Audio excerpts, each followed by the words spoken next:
Bonjour, bienvenue à tous sur notre plateau de cet après-midi.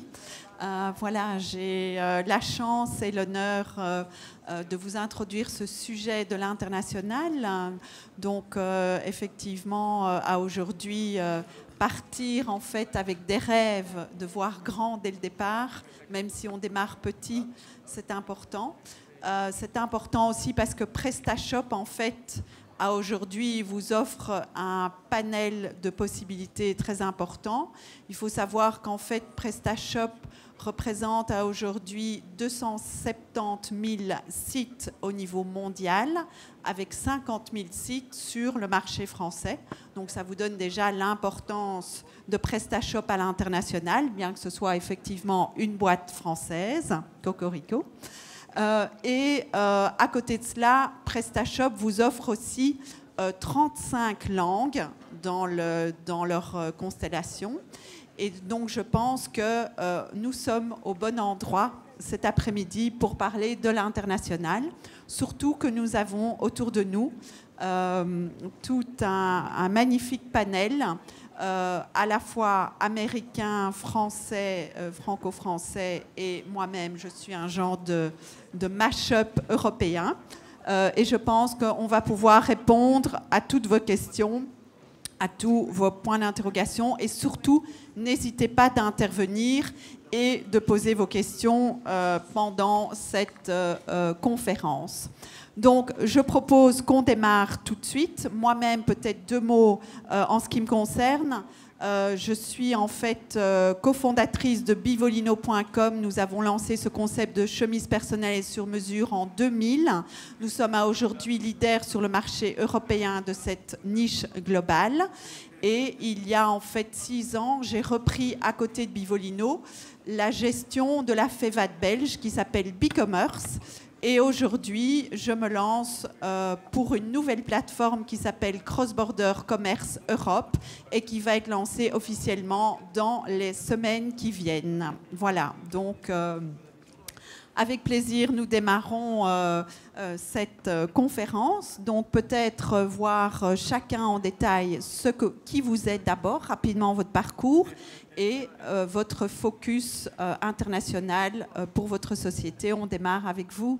Voilà. Laure. Bonjour à tous. Donc moi, je suis Laure de Baudreuil. Je suis directrice business développement chez Boxtal. Boxtal, c'est une société qui a été lancée il y a 9 ans maintenant. Notre métier aujourd'hui, c'est de proposer à des professionnels une solution multitransporteur à tarif négocié, sans condition de volume ni contrat en direct auprès des transporteurs. Donc, quand on s'est lancé en 2009, la vocation du site, c'était de rendre lisible ce marché du transport qui était hyper complexe et encore assez peu digitalisé. Et puis, on a évolué en même temps que nos clients. Et aujourd'hui, on fait à peu près 50% de notre activité sur des flux export. Oui, donc 50% à l'international. Est-ce que vous pourriez nous donner une petite idée de que représente cet international? Quel pays?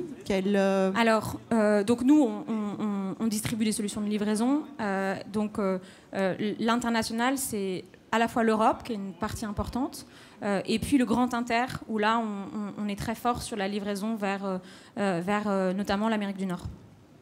D'accord, parfait, merci. Et vous-même, votre parcours? Moi, j'ai démarré par des jobs de commerciaux dans les startups. Donc, j'ai travaillé sur la partie B2B de Smartbox. Et puis, il y a 6 ans maintenant, j'ai lancé mon activité. J'ai lancé un site d'achat groupé avec 2 associés qui s'appelait Club Deal, qui a été revendu au groupe Amaury. Et suite à ça, j'ai rejoint les équipes de Boxtal il y a 4 ans. D'accord. Et quel est votre lien entre Boxtal et PrestaShop? En fait, on travaille avec des marchands PrestaShop depuis très longtemps maintenant. Notre premier module PrestaShop, on l'a sorti en 2012. Et aujourd'hui, c'est une solution qui permet à des marchands de pouvoir activer en front office sur leur site nos solutions de transport, donc proposer des offres de livraison diversifiées pour leurs clients et de pouvoir gérer tout leur process d'expédition depuis leur back-office PrestaShop. Très bien, merci beaucoup. Adrien, pour World Seller.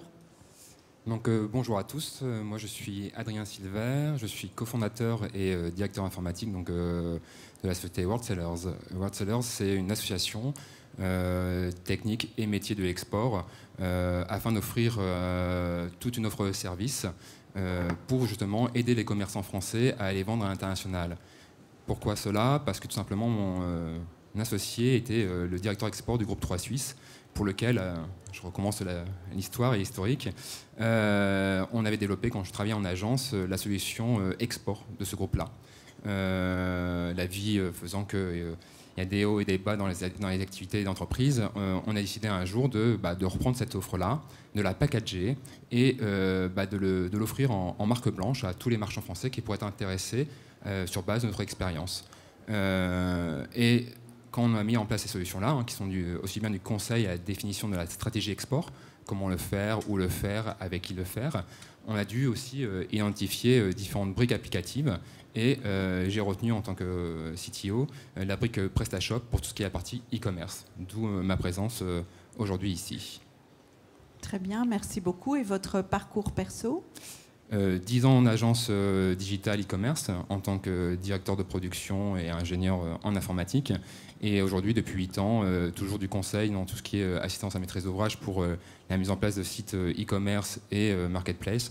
Et bien entendu, le développement international de nos clients, principalement aujourd'hui encore en Europe, qui est déjà un beau marché, et après sur les pays du Maghreb et la Russie. Très bien, merci beaucoup. Mathieu, pour Google. Donc, bonjour Karine et bonjour à tous. Donc Mathieu Brunier, je suis directeur commercial chez Google sur la partie PME-TPE. Ça fait maintenant 7 ans que je suis chez Google. Notre rôle, c'est d'accompagner des entreprises françaises, notamment dans leurs projets d'internationalisation, mais de faire en sorte qu'elles puissent utiliser nos outils médias, marketing, pour grandir leur business. Avant Google, j'ai essentiellement eu des rôles commerciaux dans divers secteurs.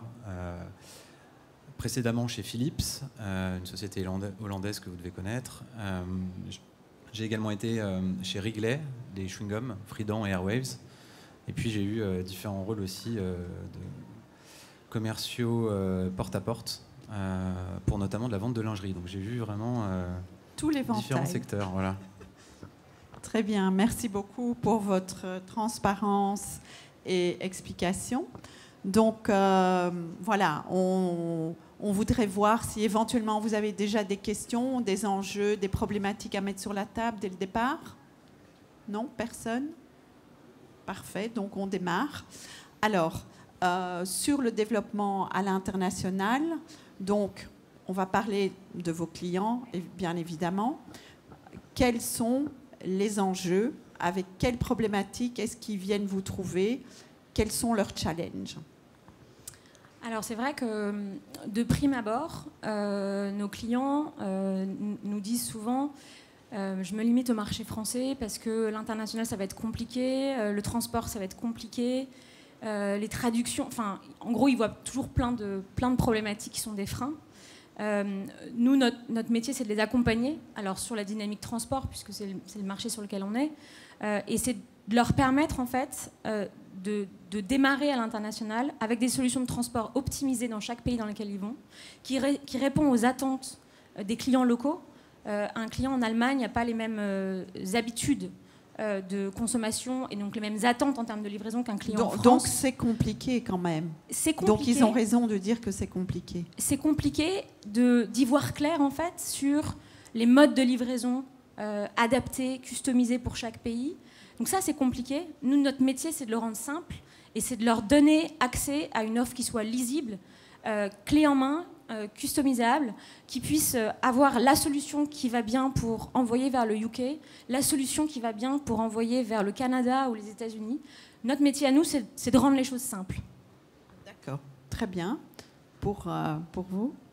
Alors moi je dirais que les enjeux pour l'international sont assez similaires à ceux du national. En fait, on va devoir se poser les mêmes questions que lorsqu'on lance une activité en France, c'est savoir est-ce que mon offre est pertinente, comment je vais intéresser donc, mon futur client, comment je vais le prospecter, comment je vais le recruter. Et ensuite, une fois qu'il aura eu cette démarche-là et ce chemin-là, comment je vais pouvoir le livrer. Une fois qu'il aura payé, comment je vais pouvoir gérer mes retours. Et donc, au final, ce sont toutes les questions que des commerçants se sont déjà posées le jour où ils se sont lancés dans de la vente à distance, qu'on va devoir se reposer au niveau international. Et c'est ça qui peut faire peur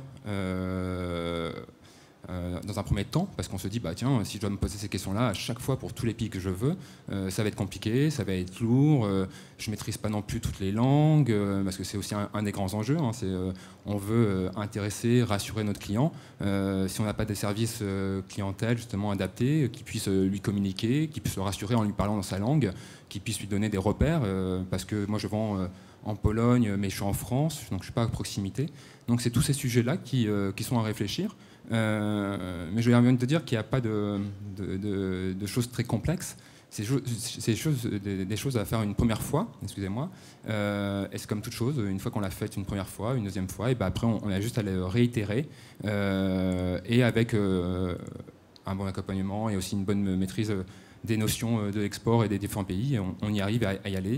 Et l'enjeu principal pour nos clients et commerçants, c'est d'augmenter leur chiffre d'affaires, parce que c'est bien ça l'intérêt de l'international, oui. En touchant un public plus important, ce qu'avait donné comme opportunité le web, mais en respectant des bonnes pratiques qui sont communes à tous les pays. Est-ce qu'un de leurs enjeux, c'est aussi de vous poser la question de savoir quel pays est-ce qu'ils doivent attaquer en premier lieu? Est-ce qu'ils en ont plusieurs sur leur shortlist et puis ils se disent mais tiens de ma shortlist lesquels en fait ou lequel avec lequel est-ce que je vais démarrer et pourquoi? Est-ce que ça fait partie de leurs enjeux aussi? Alors bien sûr que c'est partie de leur question, parce que quand on se dit international, on prend le globe terrestre, on le tourne un petit peu comme quand on a gagné le loto pour savoir dans quel pays on va partir. Et là, comme c'est nos sous qu'on investit, on aimerait savoir et être sûr et certain que les pays qu'on va choisir et cibler vont être les bons et vont intéresser. On pourra voir au niveau des stratégies, plus tard dans la présentation, quelles sont les questions à se poser et comment on peut faire ces choix-là. Mais bien entendu, le choix des pays à attaquer à prospecter plutôt, font partie des grandes questions. D'accord, merci beaucoup. Chez Google, alors, qu'est-ce que vous repérez comme enjeu à l'international? Pour moi, le principal enjeu, quand je discute avec des dirigeants français aujourd'hui, il est même encore plus en amont, c'est-à-dire qu'il est vraiment dans la prise de conscience de l'opportunité à l'international pour un entrepreneur français qui, comme vous le disiez, est très souvent focalisé sur son marché domestique. Donc pour moi, le principal enjeu, c'est la prise de conscience que le marché du e-commerce, c'est un marché global qui, selon la plupart des études, est estimé à plus d'1 trilliard, donc 1 milliard de milliards, qui grossit entre 25 et 40% selon les sources, donc potentiellement 2 à 3 fois plus vite que le marché domestique en France.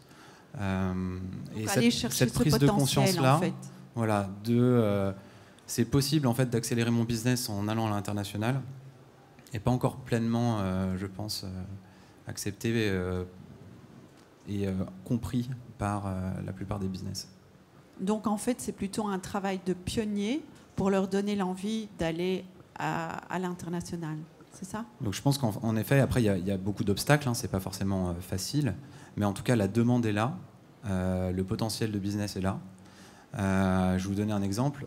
Quand vous demandez aux Allemands, donc quand on regarde les pays frontaliers, vous demandez aux Allemands s'ils seraient prêts à acheter sur un site français, il y en a 65% des Allemands qui disent oui. Après, quand vous leur posez la question si ils ont une offre, ou ils connaissent une offre d'un site français sur lequel ils seraient ravis d'acheter, il n'y en a que 5% qui disent oui. Donc en fait, il y a un vrai problème d'offre et de demande. Parce que ma conviction, c'est que je pense que les entreprises françaises n'ont pas forcément conscience qu'il y a une telle demande pour le Made in France, qu'il y a une telle demande pour à l'international, et en plus qui est en forte croissance. Donc il y a un potentiel de marché très fort qui est en forte croissance. Est-ce que vous avez une idée des chiffres par rapport en fait aux joueurs français?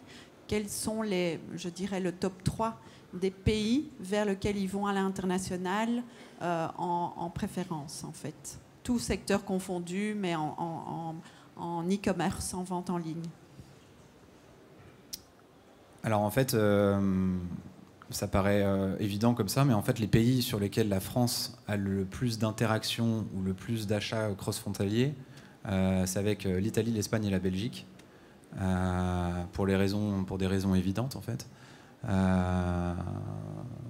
Donc, pour vous le présenter d'une certaine façon, les 3 pays qui sont a priori aujourd'hui le plus facilement internationalisables pour une entreprise française seraient la Belgique, l'Italie et l'Espagne dans l'ordre. Tout à fait.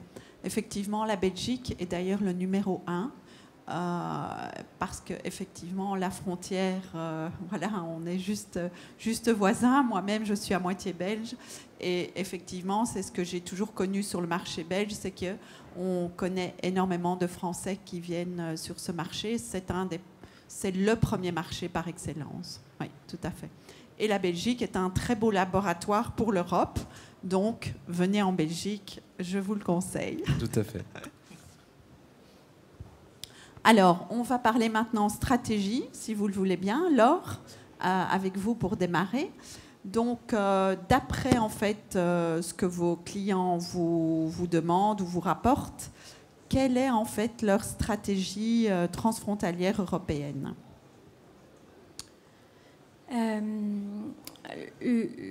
Ce qu'on observe le plus souvent, c'est qu'en général, ils démarrent avec des pays francophones. Donc, ils démarrent effectivement sur la Belgique.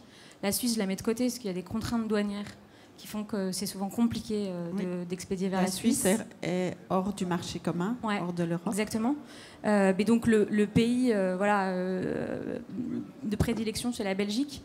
Très souvent, ils se retrouvent confrontés à cette problématique de l'international, parfois même sans avoir fait le choix d'ouvrir leur livraison à l'international. Ils ont une commande vers la Belgique, ils ont une commande vers le Canada, parce que le fait que le site est en langue française et que c'est une langue commune. Donc ils décident d'ouvrir souvent à tous les pays, et puis voilà, ils voient un peu ce qui se passe. La question arrive. Exactement. Donc en général, leur première confrontation, c'est de dire « Mince, j'avais pas prévu ça, je dois expédier dans tel pays, comment je fais ?» Mais ce n'est pas qu'ils ont fermé à ces pays dès le départ. Non, c'est qu'ils se sont pas nécessairement posé la question de quelle zone de livraison ils allaient proposer. Et voilà. Ils démarrent global, en fait. Ils démarrent global. Et puis, petit à petit, ils ont des commandes à l'international. Et là, ils se disent, ah ben là, la question se pose, c'est que j'en ai de plus en plus, il va falloir que j'optimise les choses, il va falloir que je réfléchisse. Si je commence à ouvrir sur des pays sur lesquels il y a des droits de douane, à comment je fais, comment je m'organise, combien ça coûte, qui paye les taxes. Ensuite, comment je vais être confrontée à la problématique des retours. Les pratiques de retour ne sont pas les mêmes partout. Donc, en fait, c'est un peu de l'apprentissage progressif, en fait. C'est un peu ce que vous disiez tout à l'heure. C'est qu'ils tombent dedans presque un peu par inadvertance, sans forcément l'avoir choisi au départ. Et petit à petit, ils se structurent. Nous, c'est un petit peu ce qu'on observe. Mais est-ce que dans leur stratégie, c'est justement de faire un genre de trial and error, comme je l'appelle, c'est-à-dire de voir et de tester ce qui vient, de s'ouvrir pour ensuite tester, ou est-ce que c'est par hasard, ils n'y ont pas pensé, et puis voilà, ça vient, Enfin, moi, l'impression que j'ai, c'est qu'au départ, c'est un peu du hasard. Et puis, ensuite, ils se disent, il y a une opportunité business. Donc, comment je la travaille et comment j'optimise. Donc, mais le premier point, c'est pas forcément réfléchi au départ. Après, il y a plein de stratégies différentes. Il y en a aussi qui abordent l'international avec les marketplaces, parce que c'est peu d'investissement au départ, parce que c'est une façon... Il n'y a pas tout l'investissement marketing qu'on a besoin quand on est dans un site. C'est une approche, etc. effectivement. Donc, c'est une approche. Et là, qui bouleverse aussi un petit peu les choses. Et qui permet aussi de pouvoir tester l'appétence de ses produits, de tester son positionnement prix, de faire plein de choses sans trop d'investissement au départ. Donc il y a aussi cette stratégie qui existe. Oui, d'accord. Quoi d'autre encore comme stratégie ?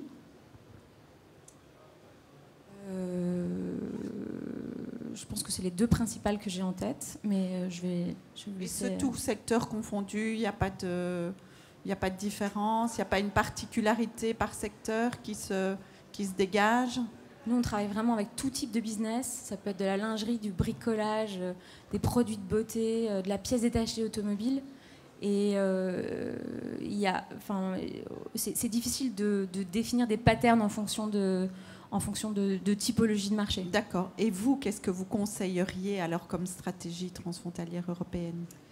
Moi, ma recommandation, ce serait d'y aller pas à pas, vraiment, de de faire du test and learn, de justement s'appuyer sur les marketplaces pour pouvoir entrer dans un marché, comprendre les habitudes de consommation, comprendre les pratiques. Je reprends l'exemple de l'Allemagne, mais l'Allemagne, par exemple, plus de 50% des produits qui sont achetés en ligne sont retournés, ce qui n'est pas du tout les mêmes statistiques que ce qu'on a en France. Donc voilà, c'est un peu de l'apprentissage dans les faits. Moi, ma recommandation, c'est d'y aller pas à pas et de s'appuyer sur les forces des marketplaces pour ne pas investir trop d'argent au départ avant de mieux comprendre le pays. D'accord. Et vous validez le fait de démarrer en Belgique comme premier pays ou pas? La Belgique, c'est vrai que c'est un pays intéressant. Sur la partie transport, c'est quasiment les mêmes coûts qu'une livraison en France. Il y a plein d'offres qui sont les mêmes en fait, que vous livriez en France ou en Belgique. Donc finalement, c'est assez indolore en termes de livraison. Donc oui, c'est clairement une bonne stratégie. D'accord. Parfait, merci beaucoup. Alors chez les WordSellers, ce qu'on a beaucoup vu, c'est ce que vous avez dit, c'est que nos clients nous appellent en disant oh, c'est fou, j'ai fait une vente dans un pays étranger. Je ne m'y attendais pas alors que mon site distribue uniquement en France. Mais quelqu'un a pris contact avec moi via mon formulaire en disant bah, ça m'intéresse, je veux acheter. Donc j'ai ouvert ce pays-là en configurant mon PrestaShop et j'ai commencé à faire de plus en plus de ventes. Alors je me suis intéressé à Google, à m'indexer là-bas pour être un peu plus visible. Et là je commence à avoir un certain volume et je me dis que bah oui, il y a une vraie opportunité.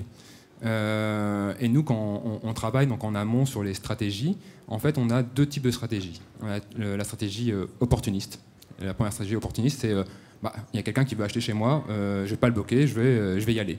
Donc je vais ouvrir n'importe quel pays, la Pologne, l'Islande, la Belgique, mais je voulais revenir sur la Belgique plus tard, ou volontariste. Donc ça c'est le deuxième type de stratégie, en disant moi je suis français, j'ai mon site qui est déjà en France, aller en Belgique c'est pas très cher parce que je peux faire des expéditions directement depuis la France, mon site est déjà prêt, je vais y aller. Donc je vais ouvrir la Belgique, je vais ouvrir le Luxembourg et pourquoi pas le Maghreb, parce qu'ils parlent aussi bien français et on a juste la Méditerranée qui nous sépare. La langue est quand même très déterminante. C'est un des enjeux majeurs de l'international. C'est ce que je disais en démarrage, c'est rassurer un client. Si vous lui parlez dans une langue qu'il ne comprend pas, si vous lui présentez un produit qui ne peut pas comprendre son produit, c'est un peu difficile. Alors on voit des stratégies en .com, un .com avec tout en anglais qui distribue dans tous les pays du monde. Ça, souvent, c'est quelque chose, c'est aussi une des stratégies qu'on peut avoir en disant avant de travailler un pays, parce que encore une fois, je partage ce qui a été dit précédemment, c'est que il ne faut pas y aller, faut pas vouloir ouvrir tous les pays d'un coup, parce qu'il faut bien penser aussi aux organisations d'entreprise et qu'on n'est pas à l'abri d'un succès et on pourrait par contre désorganiser son service, faire baisser sa qualité de service, et là, ce ne serait pas la meilleure image qu'on pourrait donner à l'international. Donc c'est bien entendu d'augmenter et de définir sa stratégie par ces deux canaux-là, donc l'opportunité et la volonté. Et bien entendu, encore une fois, ça dépend de ce que je vends. On accompagne un client qui vend des articles de montagne, il va éviter pour des treks, des choses comme ça, il va éviter de les vendre, je vais faire une grosse image, pour les gens qui habitent dans le désert, quoique on pourrait en avoir besoin quand même pour se protéger, tout ça. Mais voilà, ça veut dire que la stratégie, c'est ça aussi, c'est savoir qui on est, ce que l'on vend, pour qui on vend, la cible, et ensuite, par rapport aux opportunités et à notre volonté, on définit la liste des pays à ouvrir, tout en réfléchissant aussi à l'organisation à mettre en place au niveau de son entreprise, parce que le développement international, c'est un développement, et comme chaque développement, ça nécessite une organisation adaptée. Très bien. Chez Google, alors, comment est-ce que vous voyez la stratégie ? Donc nous, on a une position super intéressante, parce qu'on a une vue des utilisateurs, on voit ce qu'ils recherchent, on voit ce qu'ils achètent aussi. Donc ça, on a un proxy de la demande super intéressant. Et puis on voit aussi des entreprises françaises super innovantes, en forte croissance. Et du coup, quand on fait le lien entre les deux, moi j'en retiens un point que vous avez cité en introduction. Think big, but start small. Donc on voit grand, l'ambition est grande, mais on commence petit à petit à construire pays par pays sa stratégie export. Donc ça, c'est important. Et après, clairement, ce qui fait la différence pour moi, c'est pas la stratégie, loin de là, c'est l'exécution. Il y a des boîtes qui passent beaucoup de temps à penser la stratégie, et puis qui exécutent finalement assez lentement. Puis il y en a d'autres qui ont... Lentement, c'est Alors lentement, on se parle de plusieurs mois, voire années.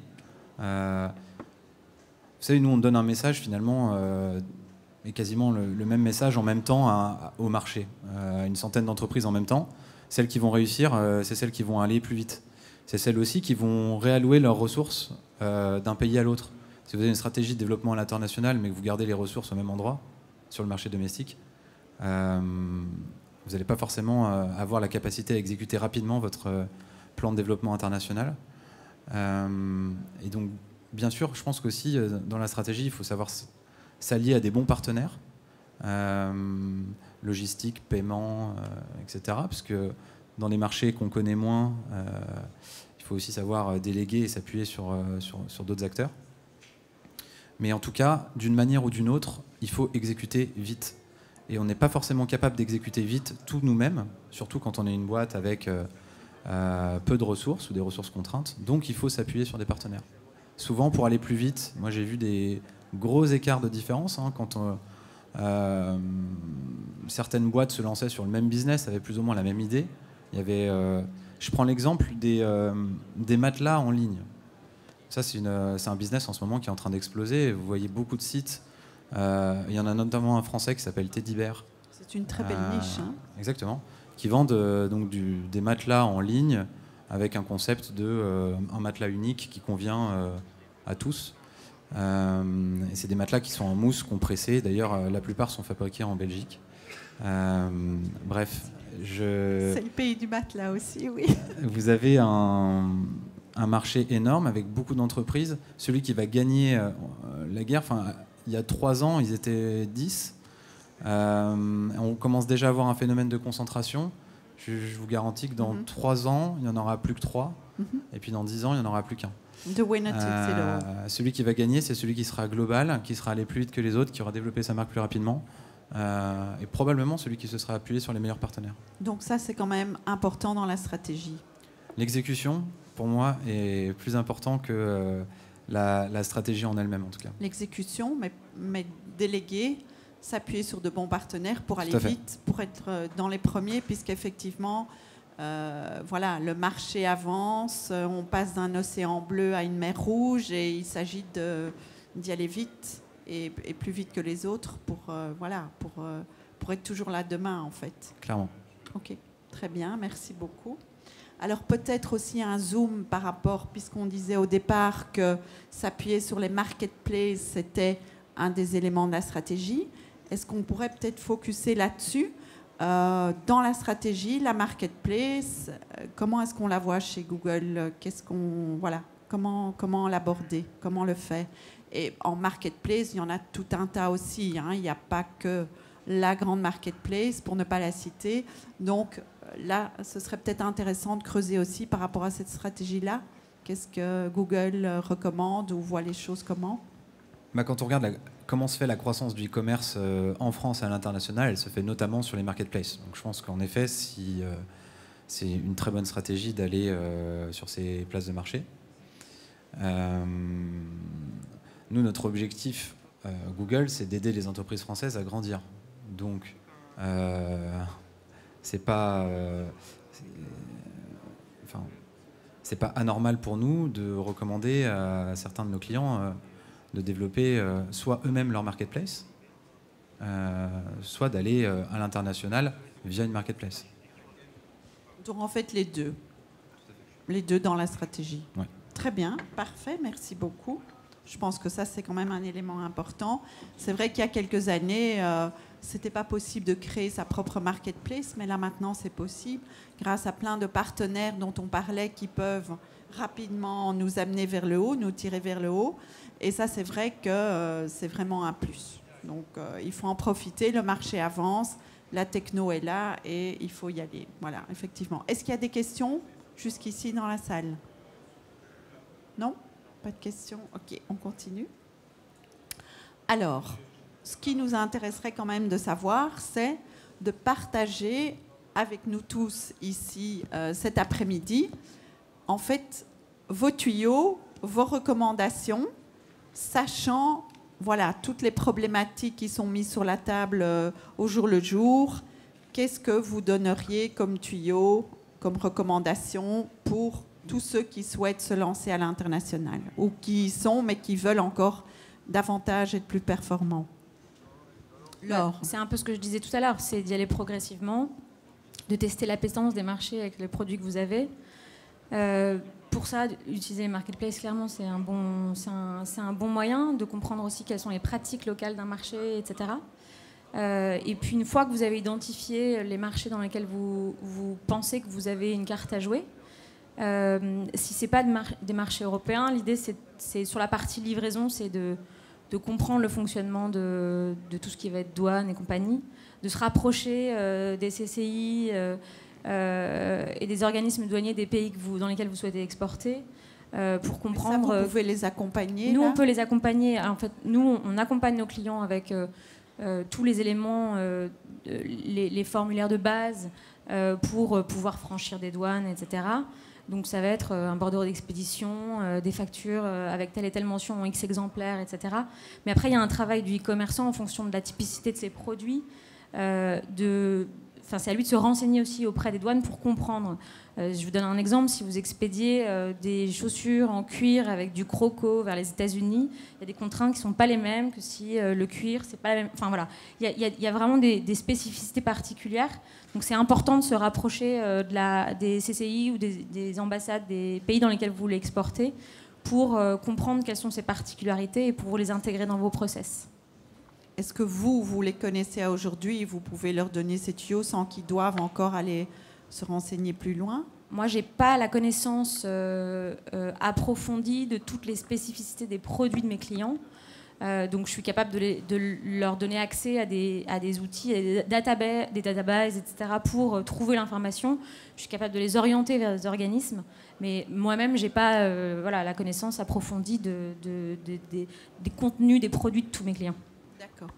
Est-ce que vous êtes au courant qu'il existe très concrètement une étiquette harmonisée européenne pour l'envoi des paquets à aujourd'hui? Donc, un seul format unique d'étiquette avec un code EAN pour toute la communauté européenne, pour tous les pays de la Commission. Pas du tout. D'accord. Voilà. Donc ça, c'est du très concret aussi. Ça, c'est en place? Pardon? C'est pas encore en place. En fait, c'est chaque e-commerçant qui doit en fait en faire la demande auprès de son logisticien pour faire en sorte qu'il n'ait plus qu'une seule étiquette qu'il puisse utiliser, peu importe quel est son fournisseur, enfin son logisticien, et peu importe le pays. C'est quelque chose de nouveau, mais qui n'est pas encore connu sur le marché. Et que l'Europe, la Commission européenne et le Parlement européen ont validé. Donc ça, c'est aussi peut-être dans les tuyaux de bien savoir ce qui se passe au niveau de l'Europe. Oui, clairement. Là-dessus, aujourd'hui, nous, les étiquettes qu'on produit pour nos clients, c'est l'étiquette des transporteurs. C'est-à-dire que les transporteurs eux-mêmes ne sont pas, du coup, en règle avec cette nouvelle réglementation. Clairement, il y a un déficit de partage d'informations sur ce qui se décide au niveau européen et qui peut avoir des impacts très concrets sur tous les e-commerçants européens. Très bien, merci beaucoup. Peut-être on peut passer. Alors moi, mes conseils pour l'international, c'est de toujours avoir en tête qu'il faut y aller. Ça, c'est mon premier conseil. Il ne faut pas hésiter, il faut y aller. Et que par contre, il n'y a pas une seule méthode pour faire l'international. C'est-à-dire que pour des pays frontaliers comme la Belgique, où on maîtrise la langue, on va se dire tiens, je vais y aller en direct. Après, sur des pays où on ne maîtrise pas les langues, où c'est plus compliqué, où c'est vraiment du grand international, ne pas hésiter à s'appuyer sur un partenaire local, voire à développer des franchises, des web franchises, des choses comme ça. Alors des mots qui font peut-être peur pour des commerçants français, mais qui ne sont pas si compliqués, encore une fois, à mettre en place. C'est toujours la première fois qu'il est la plus difficile, après ça va tout seul. Et de s'appuyer, je suis tout à fait d'accord avec le monsieur sur ma gauche, sur des très bons partenaires qui peuvent le faire pour vous, ou qui l'ont fait, comme même aussi les CCI internationales. Il faut bien y penser, elles sont là aussi pour aider les commerçants français à se développer. Et encore une fois, après, un dernier conseil, c'est ne pas toujours vouloir attaquer les gros marchés qu'on a autour de nous en disant c'est là où je vais aller chercher mon CA supplémentaire, parce que c'est aussi les marchés qui sont les plus matures, les plus complexes à prospecter et les plus chers. Donc ne pas sous-estimer les marchés de toute l'Europe, du Maghreb qui sont aussi des grands marchés, et après s'intéresser à des pays comme l'Allemagne ou l'Angleterre, bien entendu, mais en ayant conscience de la difficulté, comme en France, pour des marchés matures, à s'y implanter. Parce qu'il y a une grande concurrence et il y a des pratiques, comme en Allemagne, avec le taux de retour qui est énorme. Ils en achètent 3 et ils en renvoient 2, qu'il faut avoir en tête quand on est commerçant. Donc bien se faire conseiller, y aller et ne pas avoir peur, parce qu'il n'y a pas de problème, il n'y a que des solutions. Très positif tout ça. Alors, Mathieu, pour Google. Nos tuyaux, j'en ai déjà partagé un, c'est s'entourer des bons partenaires. Après, l'autre, c'est s'entourer des bonnes personnes dans vos équipes. Et là, je dirais que c'est plus une question de qualité plutôt que de quantité. À mon avis, il vaut mieux recruter les bonnes compétences, les bons profils un peu plus chers, même si c'est plus dur. Plutôt que 2 ou 3 autres personnes à la place, un peu plus juniors et un peu moins compétentes. Si vous voulez franchir des paliers dans votre entreprise, mon observation confortable des entrepreneurs qui ont réussi, c'est ceux qui ont réussi à amener des personnes meilleures qu'elles dans leur entreprise, qui ont fait franchir à l'entreprise des paliers. Et d'ailleurs, ça c'est un motto qu'on a chez Google. Quand on recrute, on essaye de recruter meilleur que soi-même.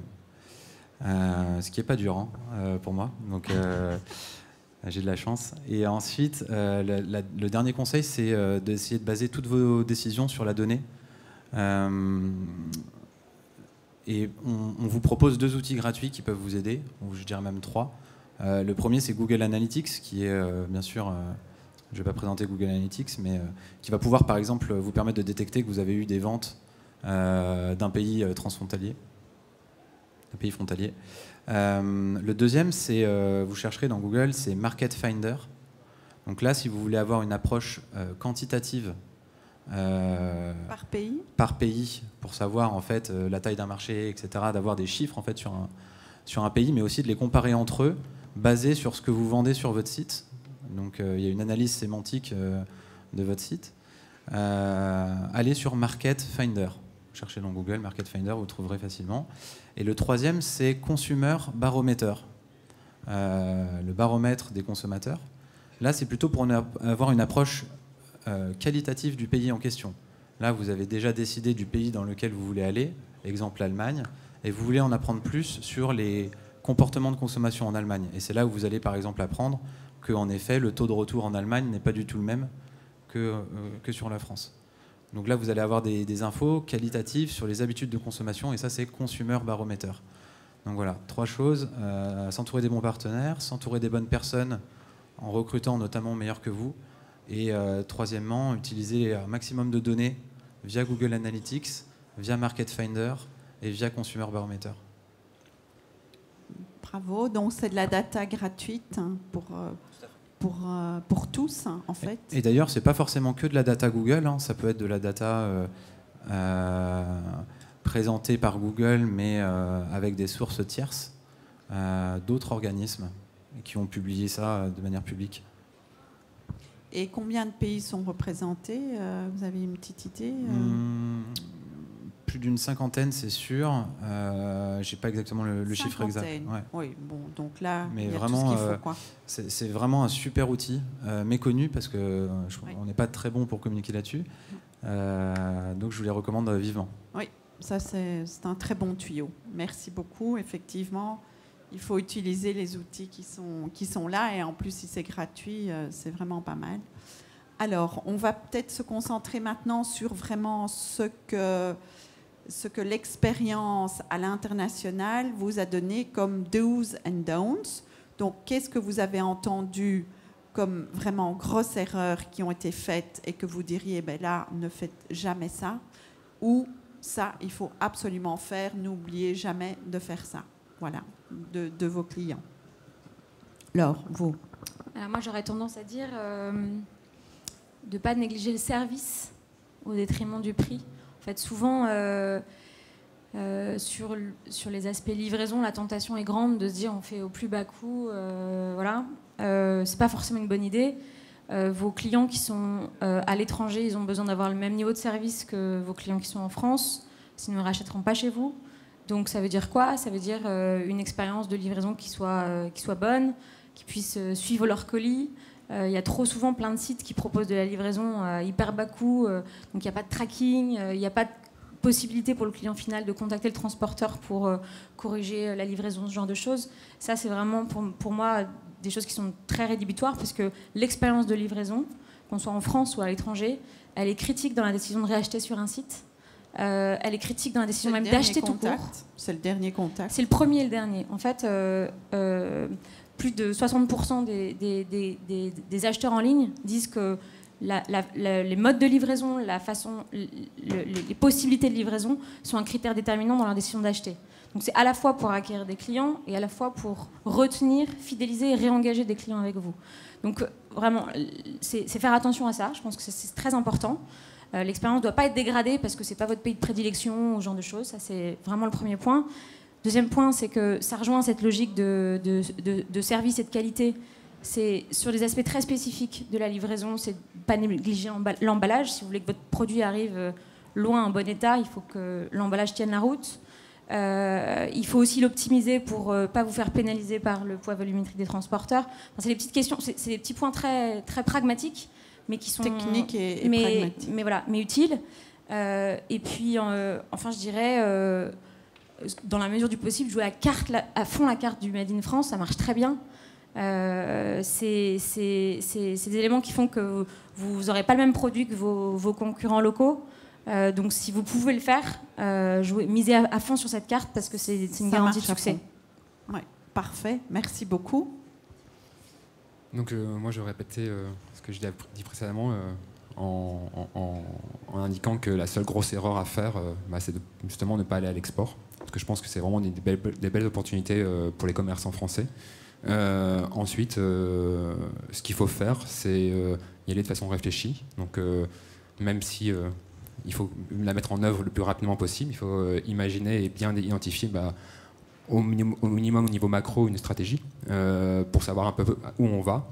Et après, être ouvert aux opportunités qui s'ouvrent au fur et à mesure des ouvertures de pays et des rencontres que l'on fait en s'intéressant aux salons internationaux, en discutant avec d'autres commerçants qui font de l'export, parce qu'on peut aussi travailler ensemble. Moi, j'ai plusieurs clients qui travaillent ensemble sur des partenaires. Créer un réseau, en fait. Un réseau de commerçants qui existe déjà. Hein. C'est des gens qui participent aux ateliers et aux salons en export, qui se rencontrent, qui se connaissent. Et ça va assez vite dans le domaine du commerce. Et ensuite tester. Échanger, en fait, les bonnes pratiques. Entre soi. Tout à fait, ouais. Et pas se dire que c'est mon filon, je le garde, parce que de toute façon, c'est aussi un moyen de promouvoir. Alors, on va pas non plus aller appeler son concurrent en direct pour lui dire voilà comment je fais, voilà tous mes secrets, on est bien d'accord. Hein. Mais ne pas hésiter à s'intéresser à comment font les autres, ce que font les autres, et vers quel pays se dirigent, parce qu'on peut avoir des belles surprises. Très bien, merci beaucoup pour ce partage. Mathieu, chez Google. Alors, nous, ce qu'on voit, en fait, c'est vrai en France et à l'international, mais encore plus vrai à l'international, c'est au niveau de la vitesse de chargement des sites mobiles. On voit qu'il y a à peu près la moitié des utilisateurs qui vont abandonner un panier parce que la page met trop de temps à charger. Si votre page met plus de 3 secondes à charger, vous allez avoir la moitié des utilisateurs qui vont venir sur votre site et qui ne vont pas acheter alors qu'ils avaient envie d'acheter. Ça, c'est pas inventé, hein, c'est des chiffres réels. Pour vous aider à savoir quelle est la vitesse de votre site mobile, vous pouvez aller sur Test My Site. Vous tapez votre URL et vous verrez le diagnostic, et vous avez des recommandations d'action de la plus facile à la plus complexe qui vont vous aider à améliorer ça. C'est vraiment critique, bien sûr sur le marché français, mais encore plus à l'international, qui sont souvent, même dans les pays moins matures, exemple Italie ou l'Espagne, la part du mobile est encore plus importante que la France. Donc il faut vraiment aller mobile first et avoir une bonne expérience mobile. Ça, c'est dans les 12. Et dans les don'ts, pour moi, il y a une partie sur le business plan. Quand vous prévoyez, j'ai vu des entrepreneurs faire des business plans dans des pays à l'international avec des hypothèses basées sur le marché domestique. Et c'est rarement les mêmes niveaux de performance parce qu'on n'est pas forcément aussi connu. C'est des marchés où il y a peut-être une concurrence déjà bien installée, etc. Donc, d'être un peu plus pessimiste dans les prévisions et surtout d'adapter basé sur ce qui se passe concrètement. Qu'est-ce que j'avais d'autre? Je m'étais noté. Bon, j'avais une autre idée à ne pas faire mais qui me revient plus en écoutant mes deux amis. Alors si on parlait de la langue, donc là, est-ce que vous auriez une reco puisque bon, il faut quitter le français pour aller à l'international, ou bien est-ce qu'il faut rester en français pour démarrer? Alors, vous pouvez toujours avoir un site en français et vendre pour les Français qui vivent à l'étranger dans l'ensemble des pays. Hein, il y a un marché, clairement. Maintenant, si vous voulez vraiment accélérer à l'international, il faut adapter localement, il faut adapter votre site dans la langue du pays dans lequel vous allez. Mais après, il y a des logiques aussi de multiplication, c'est-à-dire que votre site en espagnol, il va marcher pour l'Espagne et puis pour la majorité de l'Amérique latine, voire les États-Unis. Votre site en anglais, il va marcher pour de nombreux pays, pas que l'Angleterre. Vous allez aussi avoir, bien sûr, les US, l'Irlande, l'Australie, la Nouvelle-Zélande, etc. Voire même beaucoup de pays d'Asie. Donc pour moi, clairement, en français, oui, vous pouvez vendre à l'international, mais vous resterez très vite limité. Donc je vous recommande plutôt de traduire au maximum. Très clairement, oui, ça limite d'office. Parfait. Très bien. Donc on va prendre des questions là maintenant dans la salle. Est-ce que vous avez des questions? Oui, là il y en a une.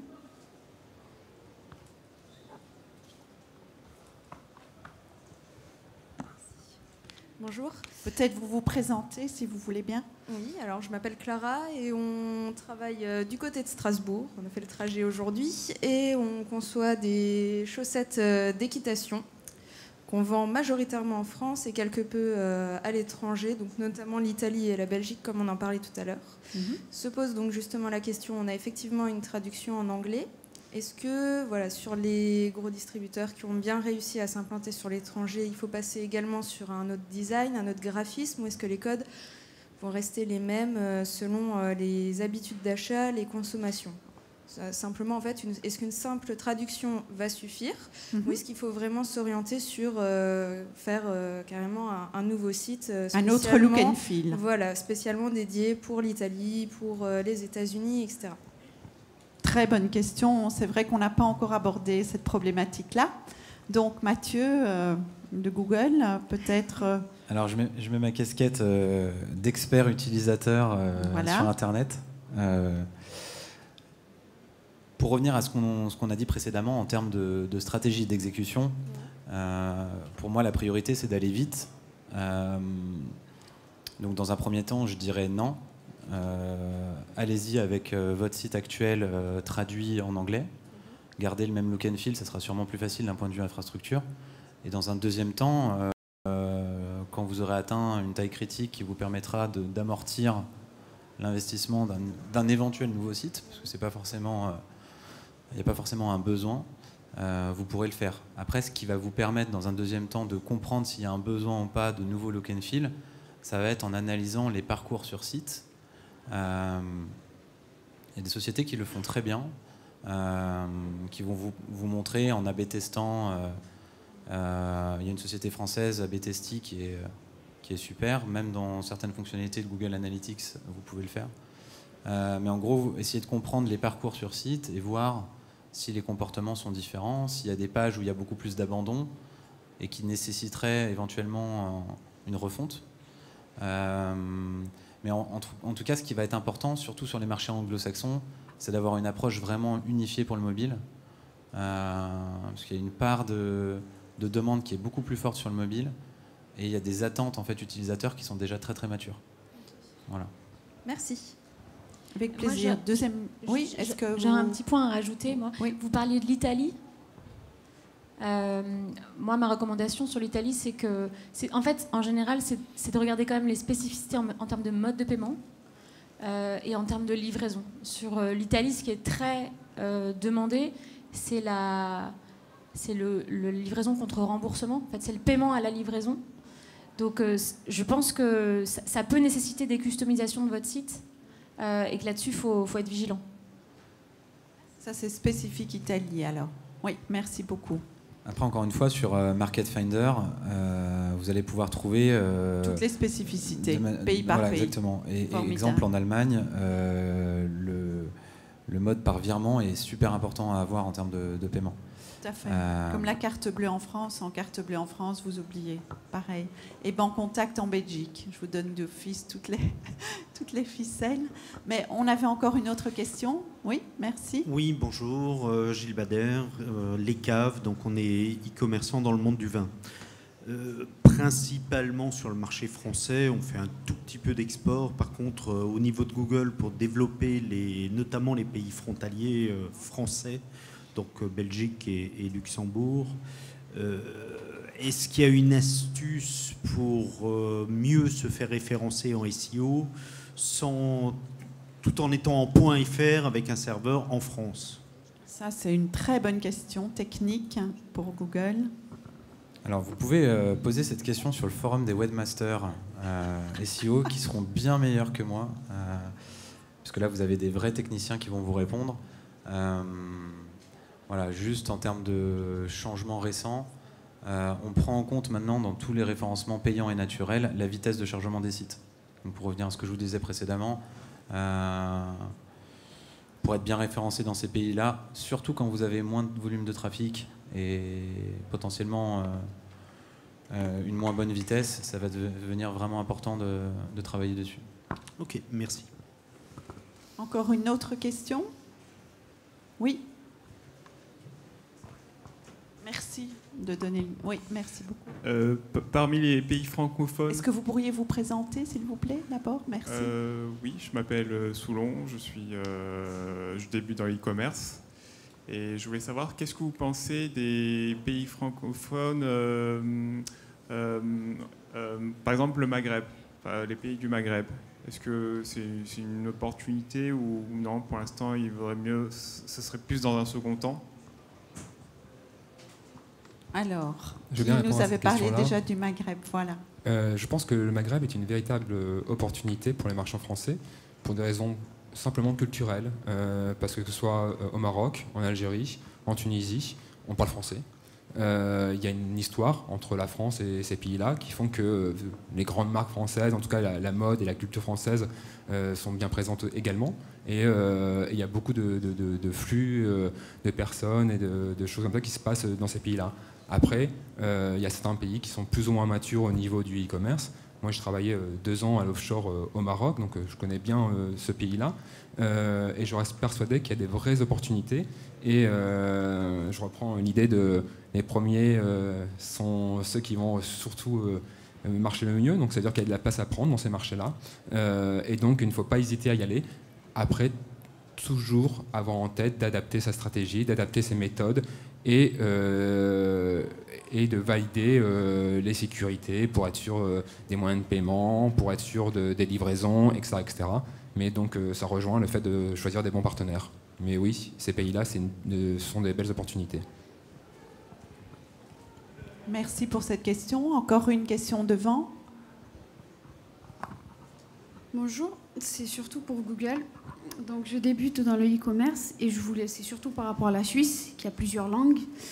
Est-ce que vous conseillez plus qu'on fasse un site qui reste que sur l'anglais et le français, ou il faut vraiment faire italien, allemand, anglais, voilà, ça fait 4 quoi en tout. Donc sur la Suisse, c'est un marché en effet assez particulier. Un, pour les droits de douane. parce que plus complexe que la Belgique. Voilà, Hein. bien plus complexe. C'est le pays complexe. Il serait en point .ch. D'accord. Moi, ma recommandation, c'est déjà de regarder, et ça marche pour le marché suisse, mais ça marche pour d'autres marchés, ce que font déjà les acteurs existants dans ce pays-là. La plupart des acteurs existants en .ch proposent leur site en plusieurs langues aujourd'hui. Parce qu'il y a un réel besoin. Et donc moi, mon conseil, ça serait, dans la mesure du possible, de pouvoir avoir toutes les langues. Maintenant, vous verrez aussi dans Market Finder, sur le pays de la Suisse, je crois que c'est indiqué la proportion de la population qui est suisse allemande, suisse italienne, suisse française. Donc il faudrait vraiment traduire dans toutes les langues pour vous. Oui. Mais si vous voulez faire le pays à fond, oui. Du coup, ça vous donnera une énorme opportunité après pour développer ces pays correspondant à ces langues. Donc vous aurez fait tout le travail le plus dur pour après pouvoir conquérir ces pays directement. Vous pouvez toujours commencer avec une langue, géolocaliser vos campagnes marketing par exemple, et voir déjà comment ça se passe. J'en ai une autre pour Boxtel. Donc je travaille déjà avec vous en France. Vous avez me dit que vous mettiez la Suisse de côté. Donc je voulais savoir si on crée donc sur PrestaShop en .ch, est-ce que vous êtes présent du coup en Suisse? Pas du tout. Est-ce qu'il y a une alternative qui regroupe comme vous tous les... ou vous ne savez pas? Je crois pas que ça existe aujourd'hui sur la Suisse. Voilà, on va y penser spécialement pour vous, alors peut-être, grâce à cette conférence d'aujourd'hui. Merci beaucoup. Merci pour votre question, pour vos questions. Est-ce qu'il y en a d'autres encore dans la salle? Il faut dire qu'on ne voit pas vraiment.